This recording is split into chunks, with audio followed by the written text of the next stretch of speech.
Nos élèves ont participé dans le cadre des cours de citoyenneté essentiellement à un projet mis en place par la ville de La Louvière dans le cadre des 70 ans de la Déclaration universelle des droits de l'homme.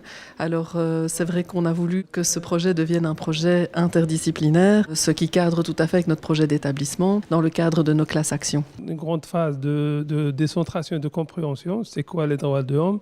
Qu'est-ce que ça veut dire, l'historique, les origines, notamment la bioéthique, la responsabilité, la liberté, la démocratie, le processus démocratique, etc. La justice aussi, et tout en restant connecté avec l'actualité, notamment l'immigration, les réfugiés, les demandeurs d'asile. On peut plus vite se plonger dedans en faisant ce genre de choses qu'en voyant les reportages ou bien en parlant comme ça. Qu'on n'en parle pas assez, on parle surtout qu'on voit qu'ils arrivent en masse, etc. Alors que on ne parle pas d'où ils viennent, ni qui ils sont réellement. On veut juste nous faire des plans en gros qu'ils viennent et qu'ils essayent de rentrer n'importe comment, alors que c'est les droits humains. On a le droit de rentrer dans un pays si on vient d'un pays en guerre ou que notre vie n'est pas en sécurité.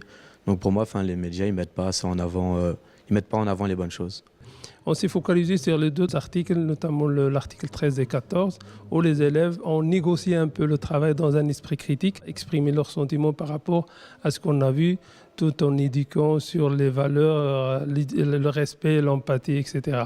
Et en combattant bien sûr les stéréotypes et les préjugés qu'on pourrait avoir par rapport à ces personnes qui viennent d'ailleurs. On a appris des choses, on apprend la vie des réfugiés et en même temps on en apprend sur la théorie avec forcément les droits, les lois.